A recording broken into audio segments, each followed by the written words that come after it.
పేదవాడి పక్షాన నిలబడతాం, ప్రజా గొంతుకై నినదిస్తాం. వాయిస్ ఆఫ్ వాయిస్లెస్, తెలుగువారి మనస్సాక్షి సాక్షి టీవీ. సాక్షి టీవీ ప్రసారాల కోసం మీ స్థానిక కేబుల్ ఆపరేటర్ను వెంటనే సంప్రదించండి. మీరు అమరావతిలో భూములు కొనాలనుకుంటున్నారా? అయితే జర భద్రం. తనది కాని భూమిని అమ్మేసే మాయగాలు తయారయ్యారు. భూమి లేకపోయినా ఫేక్ డాక్యుమెంట్లు చూపించి డబ్బులు ఎత్తుకుపోతున్నారు. ఇలాగే ఓ ఎన్ఆర్ఐని మోసం చేసి డబ్బులు తీసుకొని అడ్డం తిరిగాడు తెలుగుదేశం నేత. ఎన్ఆర్ఐ మహిళను మోసం చేసి ఓ టీడీపీ నేత 16 లక్షలు కొట్టేసిన ఘటన ఆలస్యంగా వెలుగులోకి వచ్చింది. యూరోప్లో ఉండే షేక్ హసీనా అమరావతిలో భూమి కొనుగోలు చేయాలని మధ్యవర్తి గోపిని సంప్రదించింది. దీంతో హసీనా సోదరి జాన్బీ అమరావతి మండలం నెమలికల్లులోని కుప్ప మల్లేశ్వరయ్యకు చెందిన భూమిని గోపి చూపెట్టాడు. ఆ భూమి వివరాలను ఆమె హసీనాకు వాట్సాప్ షేర్ చేసింది. భూమి నచ్చడంతో గోపికి ₹1,00,000 బయానా చెల్లించి భూమికి సంబంధించిన డాక్యుమెంట్ జిరాక్స్ తీసుకుంది. భూమి రికార్డులన్నీ బాగానే ఉండడంతో 95 సెంట్ల పొలాన్ని 75.52 లక్షలకు కొనుగోలు చేసేందుకు ఒప్పందం కుదుర్చుకుంది. హసీనా తన సోదరి జాన్బీని పంపి ₹16 లక్షల చెల్లించి అగ్రిమెంట్ చేసుకోవడానికి సిద్ధమైంది.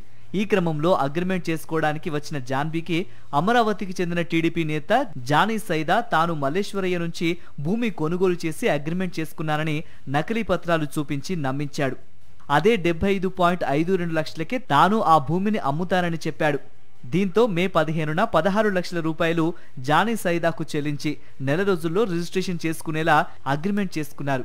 ఈ క్రమంలో జూన్ 20న భూమి రిజిస్ట్రేషన్ చేయించుకోవడానికి యూరప్ నుంచి గుంటూరుకు షేక్ హసీనా వచ్చింది. భూమి రిజిస్ట్రేషన్ చేసుకుంటానని జానీ సైదాను కోరినా అతను పొందనలేని సమాధానాలు చెప్పాడు. దీంతో హసీనాకు అనుమానం వచ్చి యజమాని మల్లేశ్వరయ్యను సంప్రదించింది.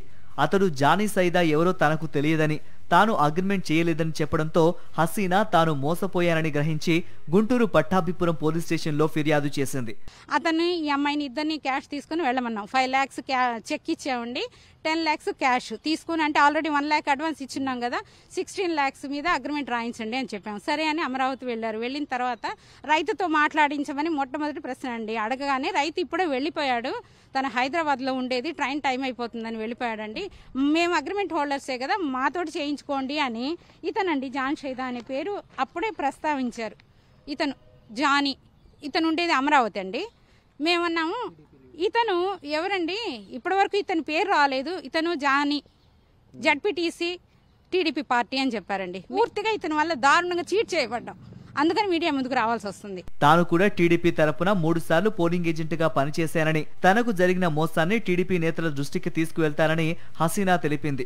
అయితే తాను ఎమ్మెల్యే భాష్యం ప్రవీణ్ అనుచరుడని, తనతో పెట్టుకుంటే నువ్వు విమానం కూడా ఎక్కలేవని బెదిరిస్తున్నాడని ఆరోపించింది.